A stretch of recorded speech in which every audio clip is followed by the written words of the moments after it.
for someday? Ready to finally start living your best life right now? You're in the right place. I'm David. And I'm Wendy. And this is the David and Wendy Podcast. We're your life coaches here to move you from excuses to action. From mastering your mindset to finding real joy, we're keeping it real, raw, and maybe just a little ridiculous. Let's get into it, Wendy. Let's go, David. Welcome back to the David and Wendy Podcast. Today's episode is called, What Do You Think is Impossible and Why? Have any of you thought something was not possible at all? Well, it's quite normal for a person to think that something is impossible. But as David and I keep saying on all of our episodes, words matter. The words we say make all the difference in the world, really. So if you say something is impossible, so it will be. And according to Merriam-Webster, the dictionary, impossible describes something that cannot happen, exist, or be done. It means a task, event, or concept lies entirely outside the realm of possibility, logic, or physical capability. I'm guessing right now, some of you are saying to yourself, that's why I use the word. There are things that are impossible. I'm not going to let this is something that some of you may do or have done or, heard people say. I'm not going to let my kid think that it's possible to be or do anything that he or she wants to. If he or she says, like, for example, I want to be the king or queen of England, I know that that's not possible. Why would I tell him why would I tell him that it is possible when it's impossible for him to be the king or queen of England because she or he is not even from there, let alone a child of royalty? Well, I'm here to ask you, what if he or she married royalty? Totally possible, right? I mean, we all have heard about Meghan Markle and Prince Harry. I can hear many of you already asking this question. What is the point of all this? Well, it goes back to the words that we use. I have to ask you, do any of you like hearing that something is impossible? And I bet some of you, I have friends like this, and I've done this myself. When some of you hear somebody say, well, that's impossible, it all of a sudden becomes your mission now to prove it otherwise. So I want you to think about this for a minute. How does it feel in your body when you hear somebody tell you that something's impossible? Just for a minute, play along with this. Think of something that you think is literally impossible. So maybe just close your eyes and just think about that for a minute.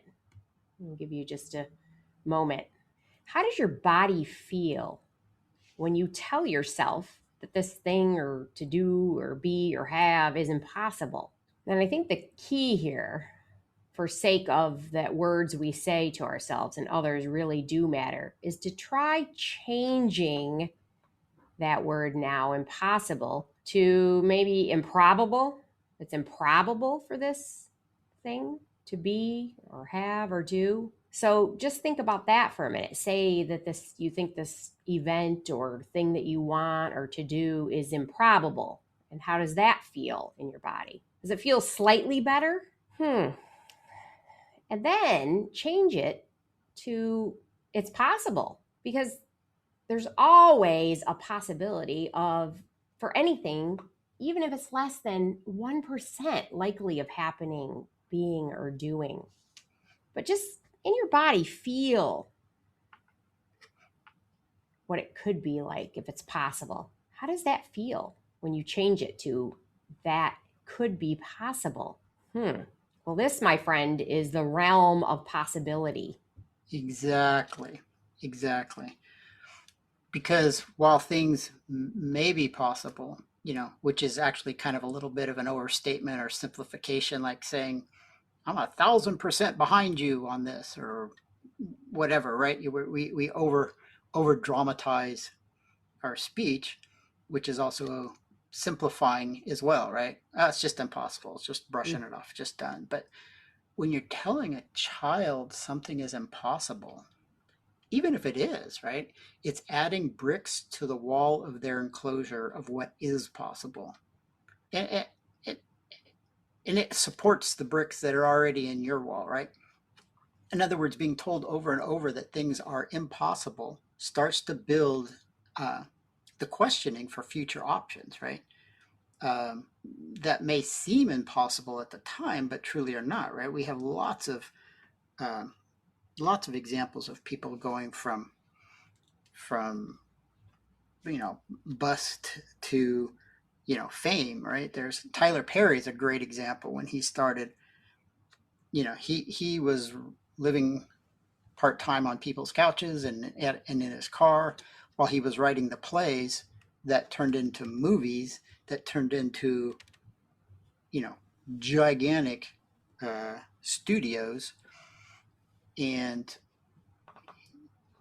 other people might have thought it was impossible, but he obviously believed that it was possible, or just didn't consider if it was possible, that it was impossible. He just simply was like, well, what if it is possible? So uh, as Wendy talked about, telling a child it is impossible to become a king or queen of England, that adds a brick, right? If you respond with, however, wow, that sounds amazing, because we know that's highly unlikely, not impossible, as Meghan Markle, right, as Wendy said. But if we just support the possibility in their minds, and then maybe redirect them and say, what would that sounds amazing. What would it feel like to be an astronaut, or whatever their current interest is, right? Um, Now they're leaning into what is possible, right? You're helping to create and support a mindset of possibilities instead of introducing and supporting the concept of limitations.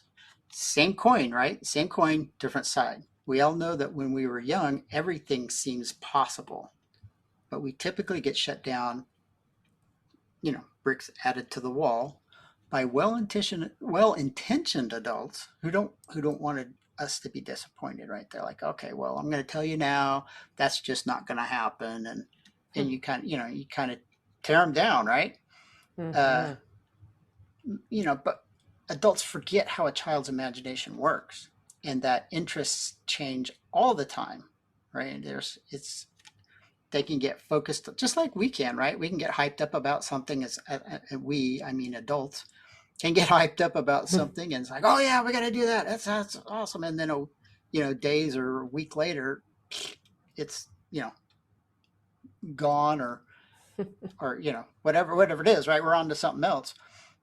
And it's that impulsivity, right? They see a movie, and like, who hasn't seen a movie and wanted to, take on like the lead character, or the story, or part of it, right? Just for fun, on your way home from the movie. And typically before you even get home, it's probably gone. But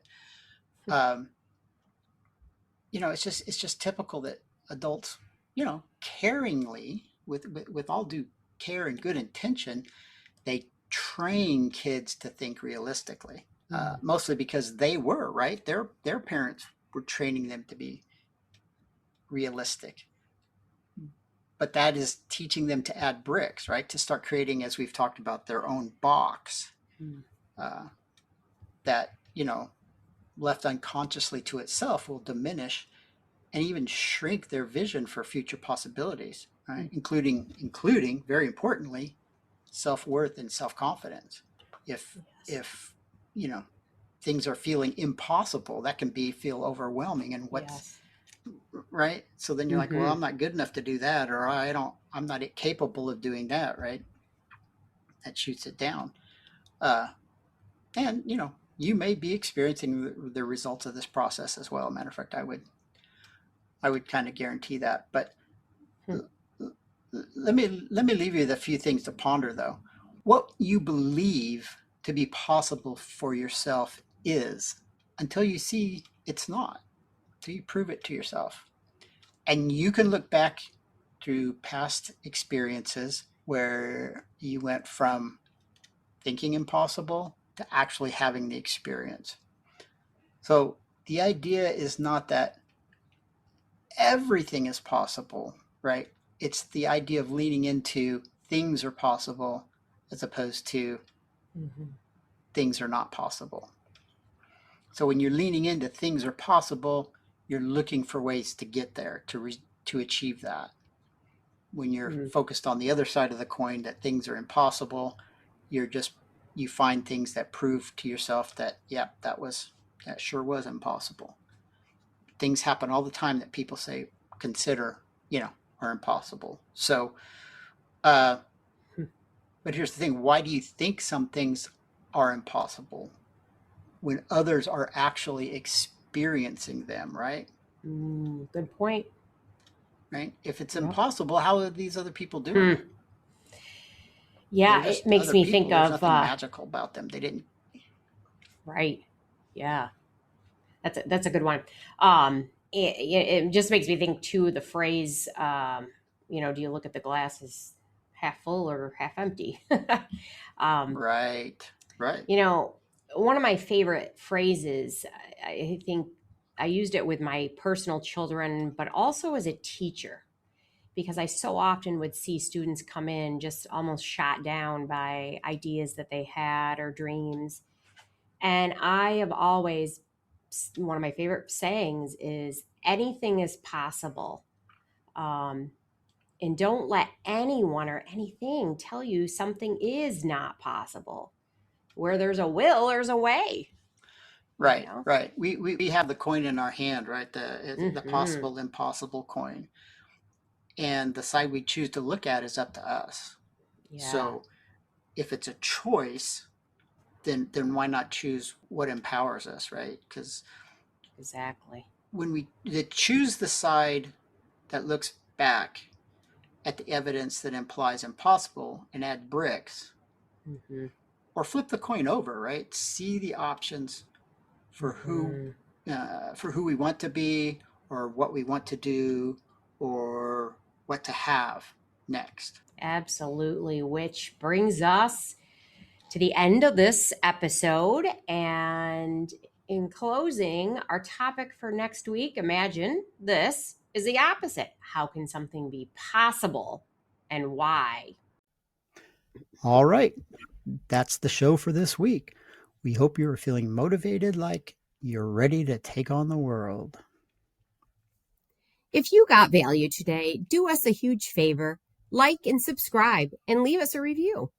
It helps us reach more people just like you. You can find all our info in the show notes and connect with us at our website, thedavidandwendypodcast.com. We'll see you next week. And remember, always be kind, loving, and compassionate to everyone you meet.